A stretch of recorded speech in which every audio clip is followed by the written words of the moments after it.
Alright, in this week's Not So Tiny House build video, we finally move back inside. And let's talk about the process of getting the tiny house insulated, and then hanging, taping, and mudding the drywall throughout the space.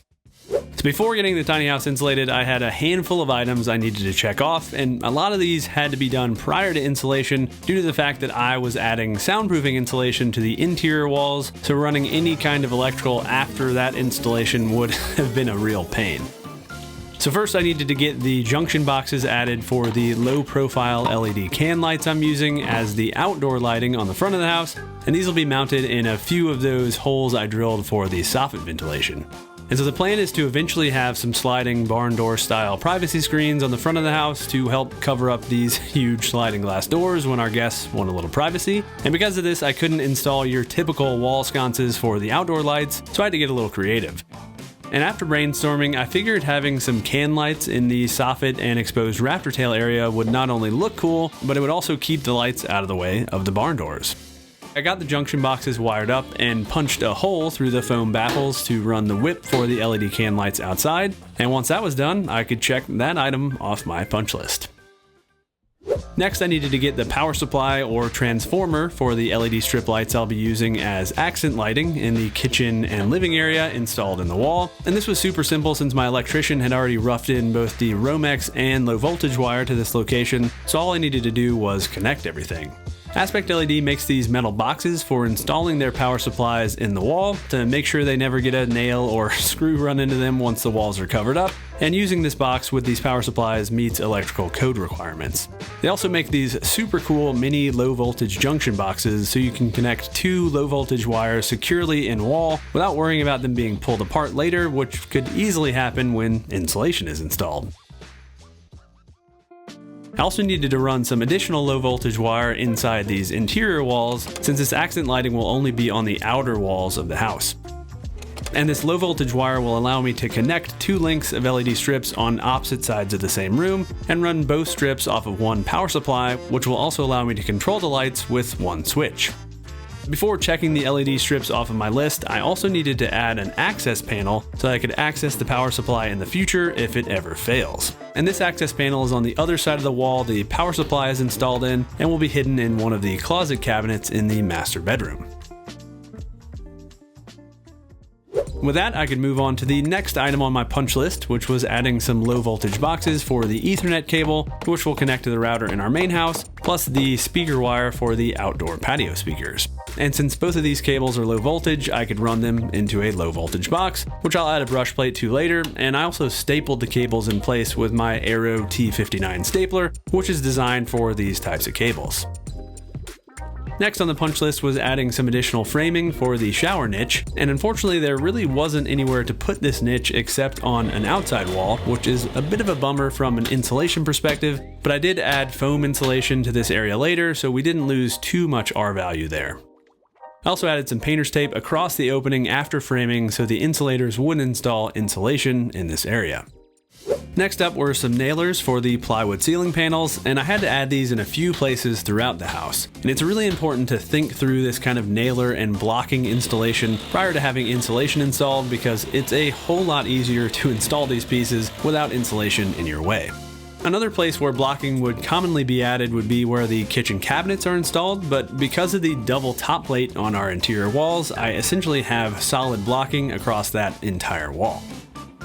The last thing on my punch list besides some general cleanup was to nail the headers, which we never actually had done after packing them with foam insulation. I also moved the sink light while I was at it, which the electrician had put on the ceiling, but I wanted on the wall above where the kitchen sink will be installed. I also added spray foam to any spots that needed it, like around the exterior outlet boxes, around windows, and anywhere else I wanted to air seal. The next step was to get my final rough-in inspections. After the inspection, my inspector let me know that there were two things that needed to be fixed, the first of which was changing the roof vent size for the microwave range hood from 4 inches up to 6 inches since you can't reduce the duct size for range hoods by code. The other thing that had to be changed was the location of the smoke detectors, which ended up being too close to the mini-split units. And since the mini-splits move air, they could theoretically keep the smoke detectors from detecting smoke by pushing the smoke away from them, so I had to relocate them to the other side of both bedrooms. Once all that was done, I passed my final rough-in inspections, which was a huge relief so I could get the tiny house insulated. So as I mentioned in a previous video, I decided to go with closed cell spray foam insulation on the underside of the house. And the reason for this is closed cell spray foam not only insulates, it also air seals and moisture seals, both of which are extremely important with this type of pier and beam foundation. The other big bonus here was with the addition of some flame retardant paint on top of the spray foam, I wouldn't have to add any additional sheathing to the underside of the house, which not only would have cost me a fortune with the current cost of lumber, but would have also been a royal pain to install considering this house is less than 2 feet off the ground at its lowest point. So before getting to spraying, the guys ran power to their compressor off of our main panel and actually had a separate breaker which they could add onto our existing panel to get the 100 amp service they needed. And this spray foam is a 2-part mixture that's drawn out of these huge drums and mixed with this specialized system that supplies the mix to the spray hose. Before spraying, the guys also added some plastic sheeting to keep the overspray off of my girders and piers, which I really appreciated as this is definitely a messy process. When spraying the foam, the spray gun operator was constantly checking the depth of the foam, as I paid for a certain depth so the floor system would be insulated to a certain R value, which was R30 in my case. And it was really satisfying to watch the spray foam go on, and the guys were super quick and were done with spraying the foam and the ignition barrier paint in less than a day. Also, just for reference, the spray foam and paint installation cost me $2,850. This was definitely more expensive than fiberglass or Rockwool insulation on its own, but was much cheaper than the cost of that type of insulation plus the additional sheathing I would have had to have added. Speaking of Rockwool, next up was getting the Rockwool installed inside the house, but first I had to get it moved from the street back to the house, which was easier said than done. Whew, so they just dropped off the Rockwool. Since I got it directly from them, they delivered it on just a regular semi, no lift gate. Had to hand unload it, and now I gotta hand carry it back to the tiny house. So this is gonna be some work.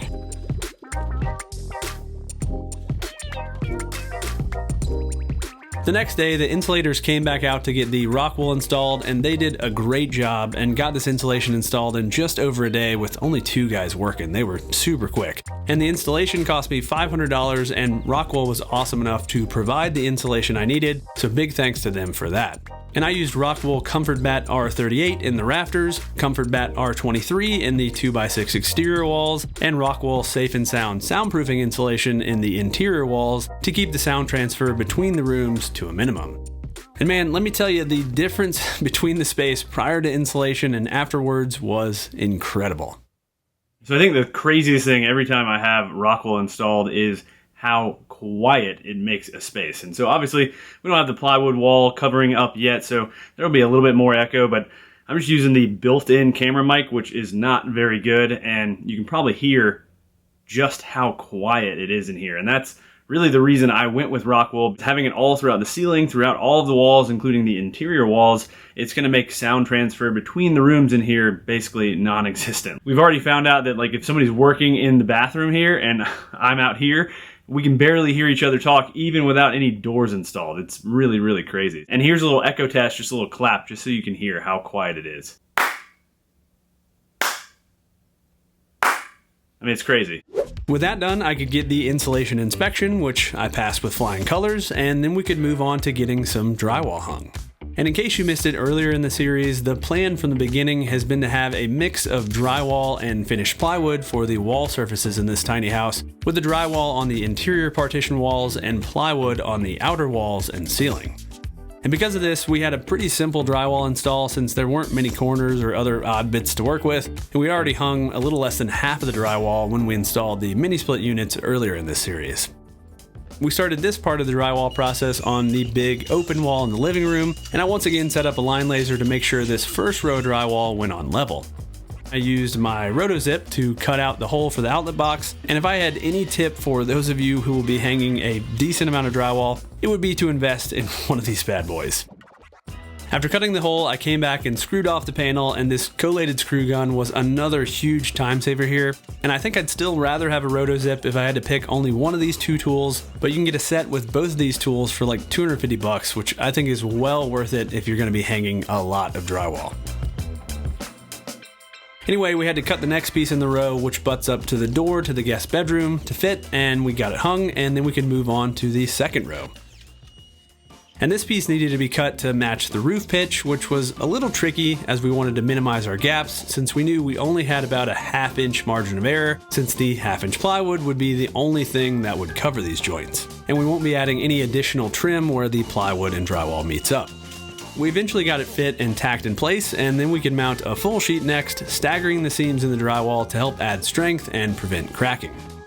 Once again, I used the cutout tool to cut the hole for the outlet box and to cut around the door opening, and then we could get this small piece fit to finish the second row.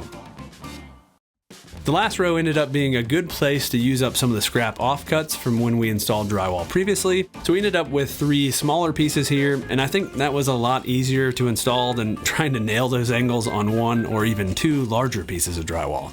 We also made sure that any tapered edges on the drywall met up with other tapered edges so that taping and mudding was easier later on. We filled in 2 more small pieces on the other side of the door opening, and then we could call that wall done, although I should mention that I hadn't added all of the screws at this point. Next, we could get the kitchen area knocked out, which had some kind of trickier sections to deal with. Also, I guess I didn't set up the auto leveling on my GoPro correctly, so I hope you enjoy this super artistic out of level shot.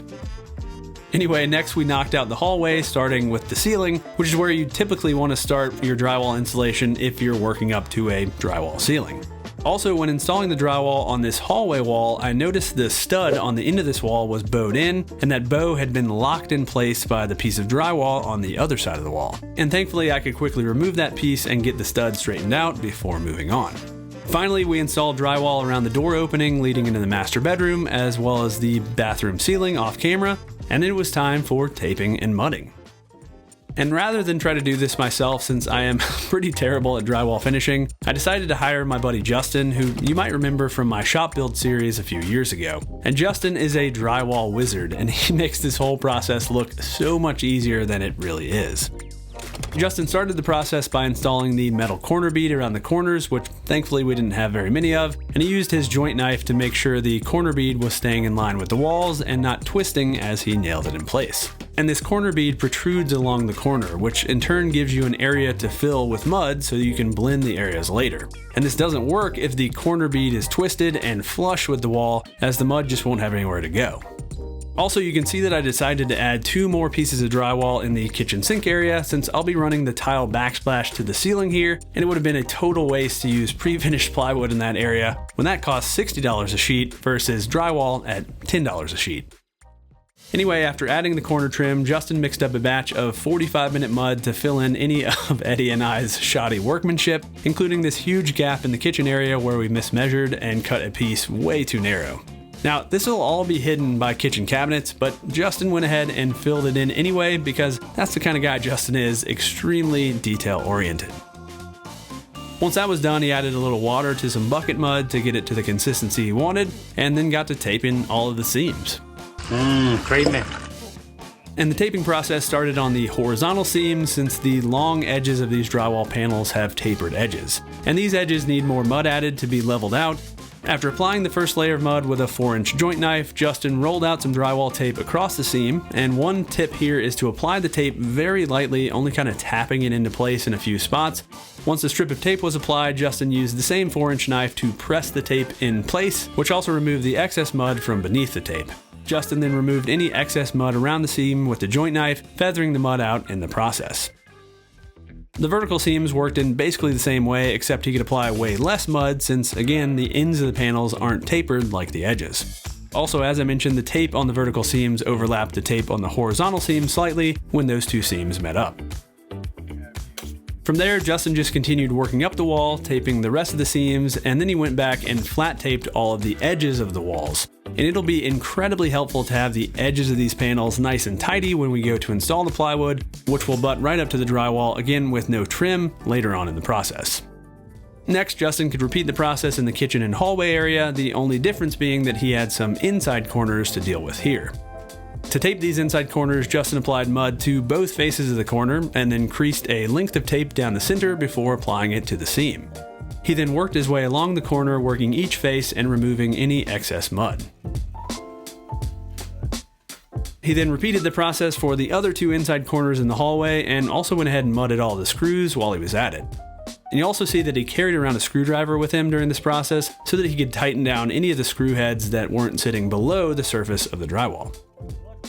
Finally, he went back and flat taped that edge above the exterior door, and you can see how much this cleans up those edges and fills in any gaps. He finished up by repeating the process in the master bedroom, and that's where he called it a day for day 1. The following day, Justin came back to get the first full coat of mud on, and he started with those outside corners since they were going to need quite a bit of mud. And he started by adding enough mud to fill in the area around the corner, and then came back with his joint knife to feather out the mud to create a smooth transition to the surface of the drywall. The area between the 2 corner beads of the outside face of this wall were completely filled with mud, and this is why it's so important to get those corner beads installed properly to begin with. Justin then continued around the rest of the areas with corner bead, packing in mud to get those areas smoothed out, and once that was done, he could get the mud applied to all of the taped seams. And there were a few pretty tricky spots on the 3 walls with the mini split units since they were so tight to the ceiling, but he just used a small putty knife to add mud to those areas. Justin continued mudding the rest of the seams, and this is really where, in my opinion, drywall finishing turns into more of an art form, as being able to properly feather out these areas takes a lot of practice and skill. And if you don't do a good job, you'll end up doing a lot more sanding than is necessary, and Justin is good enough to where he doesn't really need to sand until he's completely done mudding. All in all, Justin applied 4 coats of mud, stepping up to a larger joint knife after each coat to continue feathering those seams, and this is how the walls looked prior to sanding. And the surface was good enough to where he didn't really need to do much sanding at all, basically just a little hand sanding with a sanding block, and then we were ready for some paint. And I'm not quite sure on the final paint color yet, but Eddie and I could go ahead and roll on a couple coats of primer, sanding between coats to seal the drywall in mud, and it was definitely exciting to see the walls start to look finished. Alright, hopefully you guys enjoyed this one. Obviously, adding this insulation and drywall has made this place feel a lot more like a finished house. So stay tuned for next week's video where I'll be diving into finishing off the bathroom. I've already waterproofed the entire space. We've gotten some of the huge, large format wall tiles set in place, and it's really, really starting to look cool. So go ahead and get subscribed and ring that notification bell if you don't want to miss that video and all of the rest of the videos in this series. Also, I'll have links to all of the tools and materials I used in this video down in the video description below. And last, I want to say a huge shout out to all of my supporters on Patreon and my YouTube members. You guys are awesome. I'll have links to both of those here on the screen and the video description below. All right, thanks for watching, y'all, and until next week, happy building.